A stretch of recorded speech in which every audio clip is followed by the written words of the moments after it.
What we wanted to do now is just have some very quick portraits of, there was going to be 6 initiatives. Unfortunately, Aisha Sterling from Talking Money couldn't join us because she's not well today. To just talk a little bit about the projects that have been going on and how they've, what they've been doing in 2015, what impact that's had, and how that's going forward. But rather than death by PowerPoint, or the death of PowerPoint, as we had earlier, thought we'd just do it a bit of a kind of Q&A sort of session. So we're kind of working in that order. So I'm going to hand this to Dan and ask him to pass the microphone to Sophie.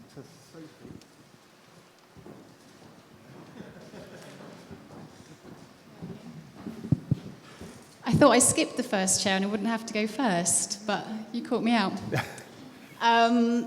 So the first question was, what have we been doing?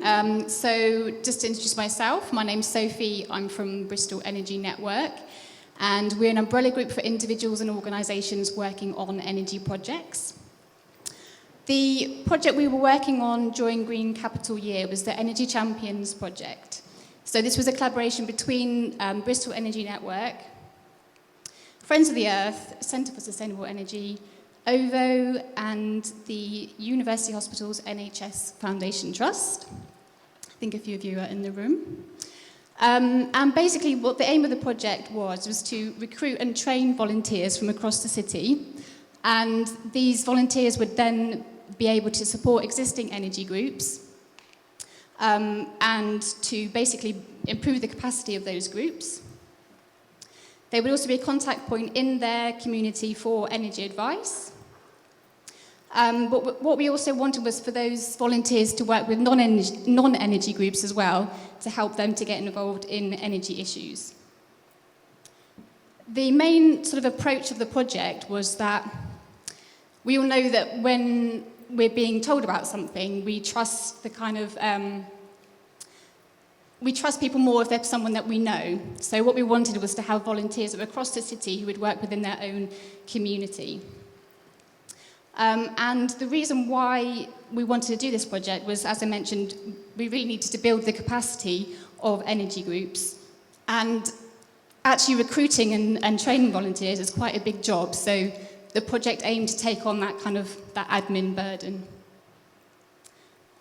Is that my 90 seconds? Are you timing? I reckon that's your 90 seconds, more or less, yeah. Okay, great. Okay, do you want to pass over to Sue? She's going to tell us about the cheese project. I'm Sue Nichols, and I've been running the cheese project in Bishopston, Cottam and Redland.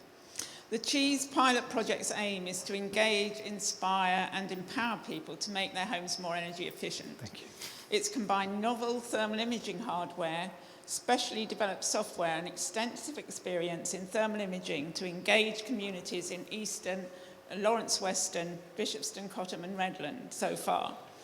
The HeatView website, shown behind me, uses thermal images to engage householders by showing heat leaking out of their homes. These images were taken by volunteers in Redland in cold weather using a small low-cost thermal imaging camera that clips onto the back of an iPhone.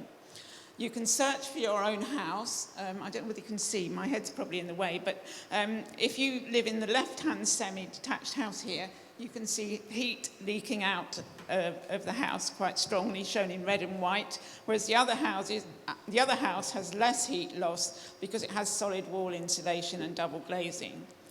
But these images are not diagnostic, they're just to inspire householders to take action. So the next step is to have a so-called energy tracer internal thermal imaging survey, which uses the same iPhone camera setup to accurately reveal drafts, cold spots, missing insulation and so on. And the householder accompanies the surveyor around the house as the survey is done, and both audio commentary and visual content are recorded and burnt onto a CD for the householder to keep and review. They get advice then on remedies and borrow an energy pack containing electricity monitors, information about energy-saving measures and sources of further information. Okay, what's the sort of impact been of, the response been of householders? Right, you want me to tell you that? The typical reaction to an internal survey is that it's revelatory A real eye-opener, says one recipient. Excellent. I found I could do everything for about £150 and got to work straight away. So this is the empowerment side of things. Someone who's already made improvements said there were still places where drafts were coming in and heat leaking out that I'd never have thought of. We estimate that as much as a third of domestic heating energy is lost in drafts. Many issues we uncover can be solved at relatively low cost by draft-proofing, inserting chimney balloons, upgrading loft insulation, and so on. But another important outcome is consciousness raising and enabling people to better manage their energy use. Loan of the electricity monitors helps with this, because when you add up the power you're wasting by leaving appliances switched on, or see that your kettle uses 3 kilowatts of energy, you are much more likely to switch things off and only boil the amount of water you need. The surveys also reveal faults in previous retrofit. We found areas where cavity wall or loft insulation or insulation is missing. And in one Victorian house which had internal wall insulation, the survey revealed a draft running down between the original wall of the house and the insulation. And this it can be potentially serious because it can cause condensation and let mold build up within the wall. So surveys can also have an important function in holding installers to account and developing best practice. But last but not least, as well as engaging the community, the surveys have given valuable technical and organisational experience to people who are volunteering on the project. Thank you very much. It's a really good example of a community action project because this is done by volunteers and you can see the number of properties that they've done. We need a few more cold nights, I think, this year to fill it in, don't we? Yes. Great. So do you want to pass on to Dan and he's going to talk a bit about Bristol Green Doors? So I'm Dan Weisselberg from Bristol Green Doors, and just in case there's anyone here who doesn't know, we've been running Green Open Homes events since 2010, and this year we had our 7th event. The idea with Green Open Homes events is that people who've refurbished their homes for energy efficiency open up on a weekend and the public can come in and learn about what they've done. They can see what solid wall insulation means, look at different types of secondary glazing, what's underfloor insulation, what was that installer like. Ask the householder all the questions that people will want to know, and really importantly, get honest answers from the householders who aren't there trying to sell anything other than really their own enthusiasm for their retrofits and how they've improved their homes. And so we're really keen just to make that refurbishment, that retrofit of homes for energy efficiency normal, and we're celebrating that. And we're doing it because 27% of the UK's CO2 emissions come from our homes. This is apparently the easy win on carbon reduction. And I think, as we all know, not enough homes are being retrofitted on a daily, weekly, monthly or yearly basis. So there's lots and lots of work to do, and we've got to make this a completely normal activity. We've got to make it like putting on your seatbelt when you drive a car, or putting out the recycling, or smoking outside a pub, if that's what you do.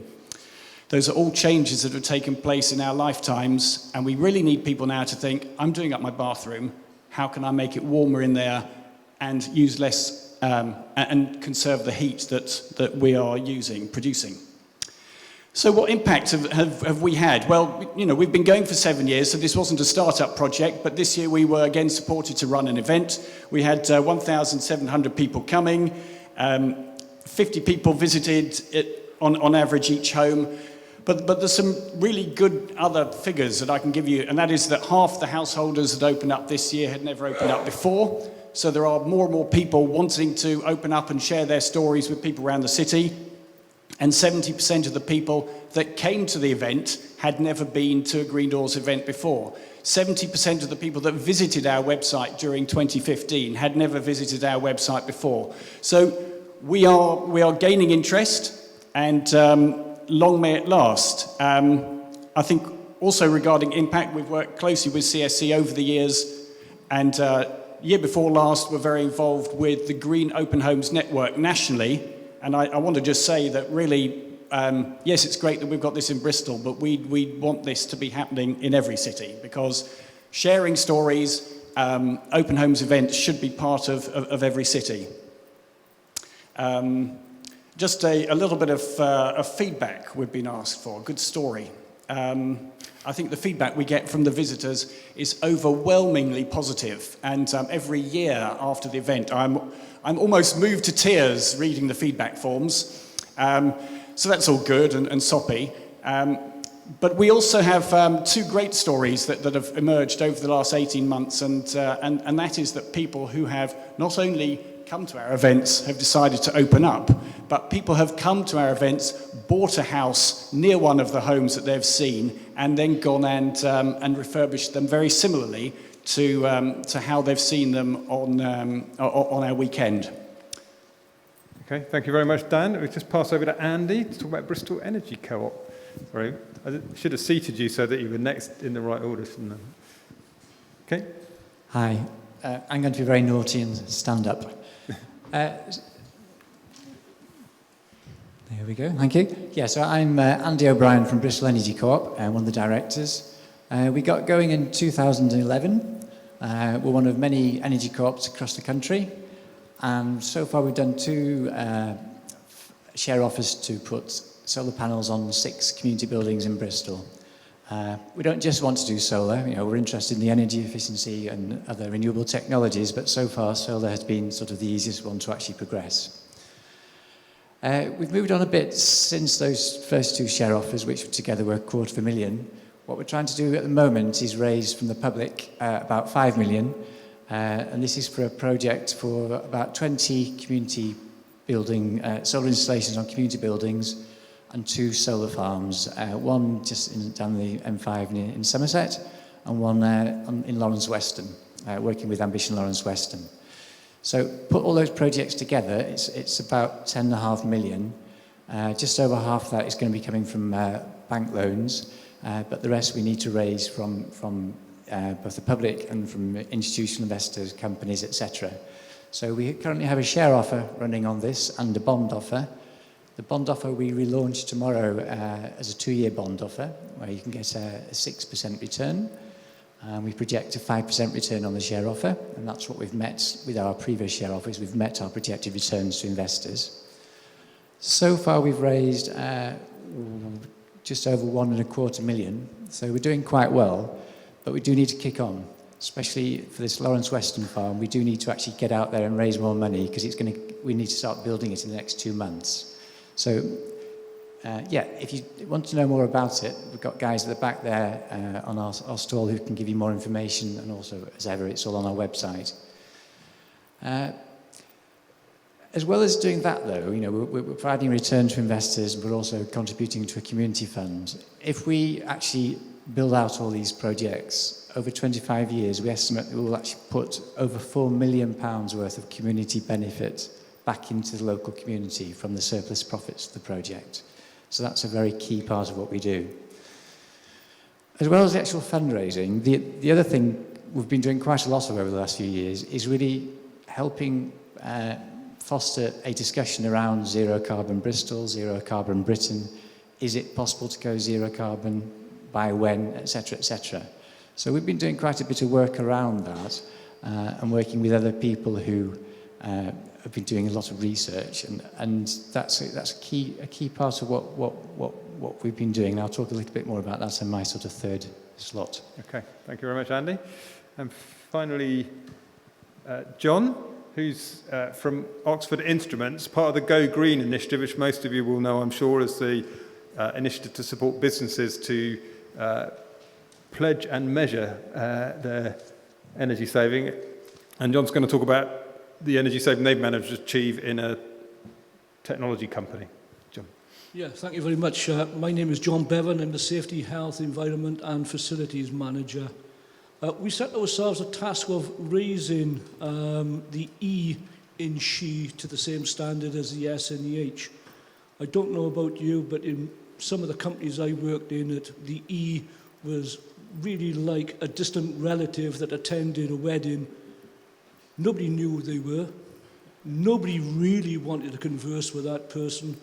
and in fairness, who wanted to.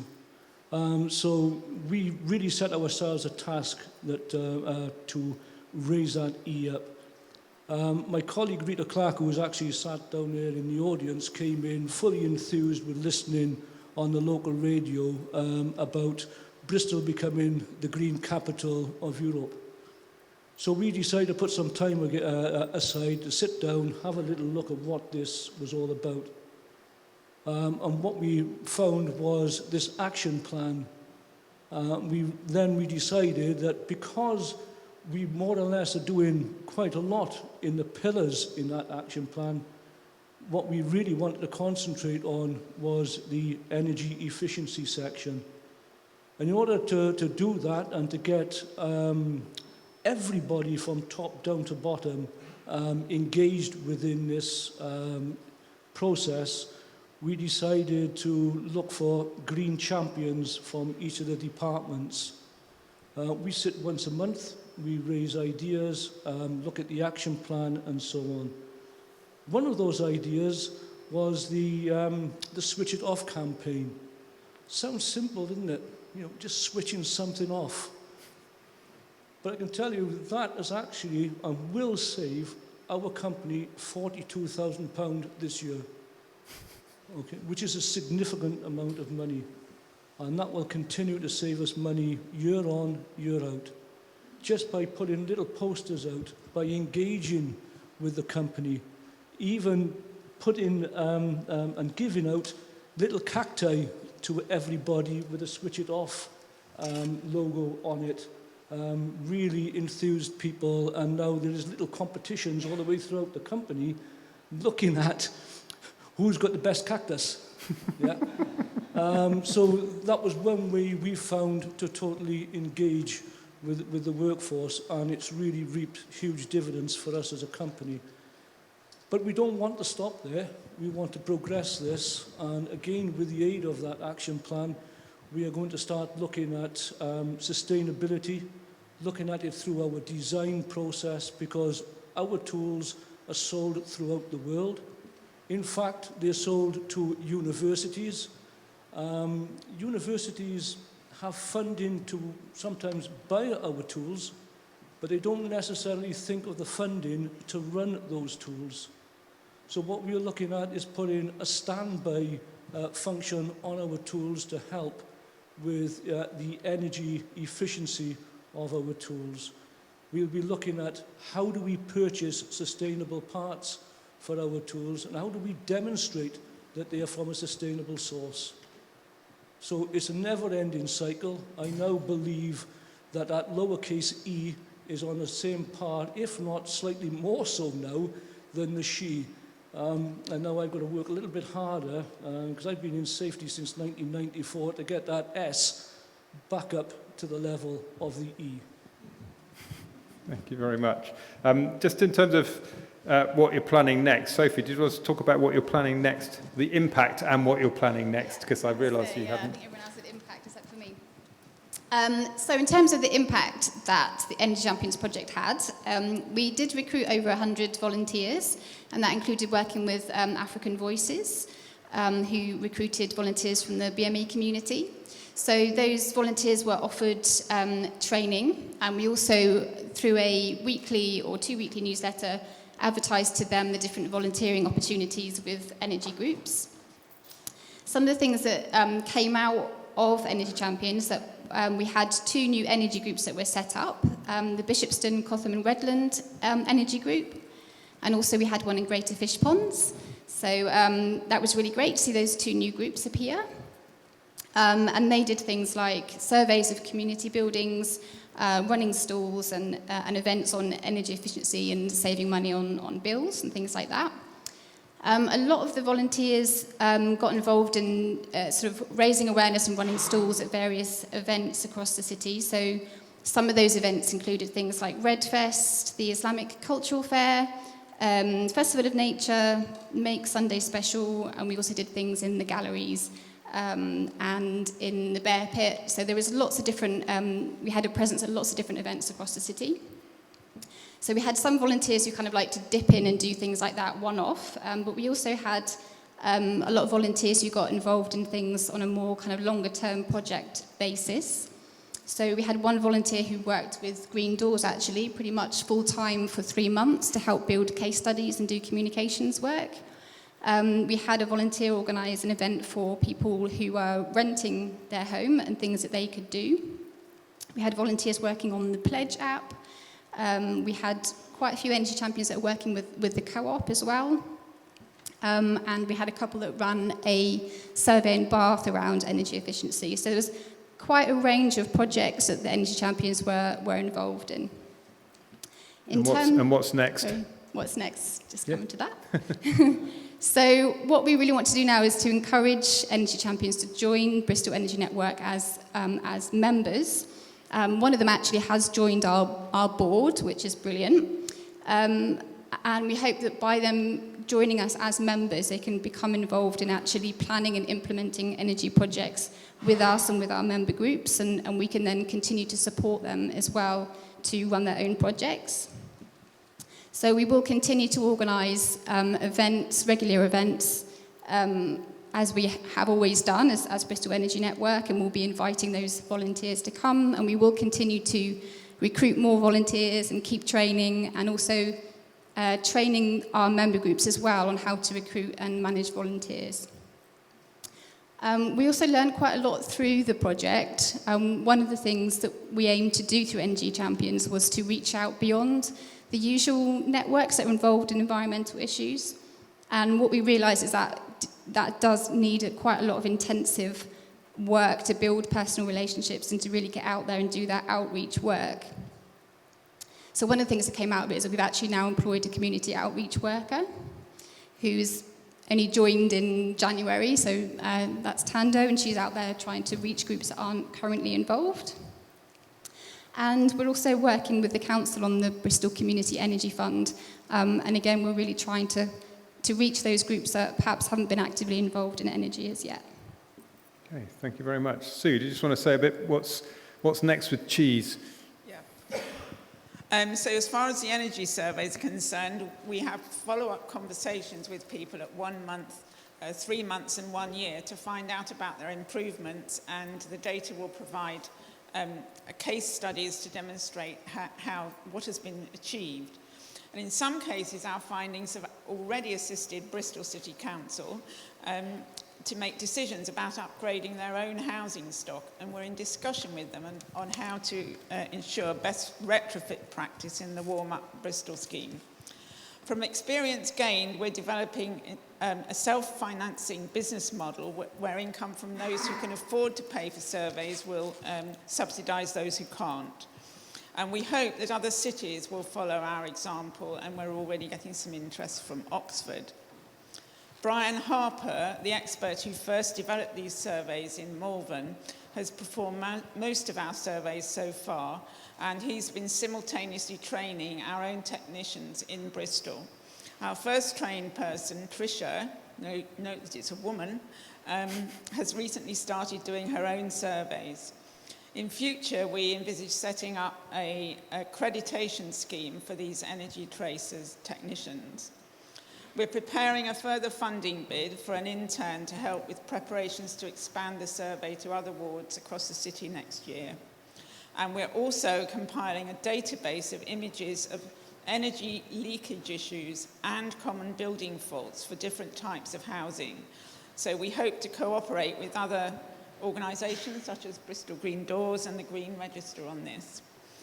In summary, we believe cheese surveys can help significantly reduce domestic energy consumption across the city, as well as saving people money and making homes more comfortable, especially since we know that for every 10 units you save yourself, a whole lot more energy is being saved in the distribution and production network. So remember that. Thank you. Dan, do you want to say anything about what else you're planning? Yeah. Could we have the slide back? It's back? Oh, thanks.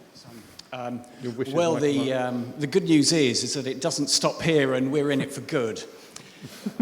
Well, we're in it for good until Bristol Green Doors isn't needed anymore, and so hopefully we will not be necessary within about 10 years' time. But until that point, We want to move from being very much associated as being a weekend event to being a 365 days a year resource that people can use. And that's what a significant amount of our 2015 funding has gone into. We've got a far better website than we've ever had before. We have built a route to retrofit, which is the bottom left-hand corner, where we're not telling people what to do to their homes, but we are able to cite examples and I think modestly support or enable people a little bit to do that. We're making it easier for people to upload their own case studies onto the website, because we think that this is the obvious repository of stories about retrofit for the city. So that whether it is a home that has had the cheese survey, or whether it's some work that's been done by the Eastern Energy Group, that the story of that householder can be on our website. And it's really, really important also for this year that we are not seen as being the event where the Uber retrofits are taking place. We want to have as many different scale of retrofits as possible on our site. So if someone's only got £200 to spend, they can find low-cost solutions on our site. And also that is clear that the houses on our site come from all around the city. And so we're hoping to broaden out demographically, geographically this year. Okay, thank you very much, Dan. Andy, just want to have a final comment? We're getting quite tight on time, so... Okay, I suppose organisationally, we'd love to get more of our great volunteers into sort of paid employment with us. I'm very pleased to say that we've just now launched a job advert for a full-time administrator stroke volunteer coordinator, so look out for that one in the networks. But in terms of city-wide or region-wide, I'd really like to see that we get a delivery body established for doing this stuff at scale. You know, the stuff that we've been talking about, the Smart Energy City, the Zero Carbon Bristol stuff, the Bureau Happold research, we sort of know what we need to do. We understand about the technology, we understand about how we need to get society involved in this. We just need to get on and do it. And the question was, well, how do we finance it? Well, I was reading over the weekend, this is a Greenpeace report that they've just produced for the sort of London mayoral candidates, now talking about this same thing. And they referenced that last year, Transport for London, they did a bond offer. It wasn't for individuals, it was a bond offer for institutions, pension funds, asset managers, that sort of thing.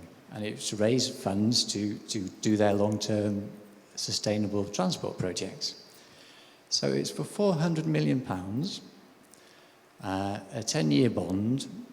They raised the money really quite easily. And what staggered me was the rate of that bond. Any ideas what that rate was? 10-year bond? Very good. It was less than 2.25%. What? 2.25%? And they raised that money really, really easily. So why can't we do the same? You know, Bristol is well known for its financial services. Why can't we get these various people around the table, say, we're going to raise, or whatever figure we come up with, just get it out there and do it. It can't be that difficult to do, you know, but I think we just need to get on and do it now. Okay, thank you, Andy. And finally, John, do you want to add anything? You were already talking about your cacti growing throughout your business. But, Yeah, it was a real novel way of introducing our Go Green campaign, actually. yeah. But an offshoot from all of this is that it's nice to see we've got a representative from DNVGL here today, because we have two of their auditors attending our site next week. And what a wonderful way of being able to demonstrate our continuous improvement in environmental matters and what we are doing for as part of the green action planning and what we've achieved so far. Because what we have achieved has been absolutely nothing short of fantastic. In fact, the numbers were mind-boggling to us when they came out and set up what we were about to achieve. and so much so that our MD has decided he wants to put us forward for the Chairman's Award for the group. How we get on with that is, there you go, we don't know, but so that's about as much as I've got to say. Great. I think we can all wish you good luck with that. Anyway, thank you all very much for that snapshot of a range of really interesting projects going on across the city, a lot of them coming out of the initiative of individuals working in their groups, in their communities on a volunteering basis, which shows the power of it, and also begs the question of the funding question that Martin was doing. A lot of this was done out of people's own initiative. So that's food for thought for the session after the break.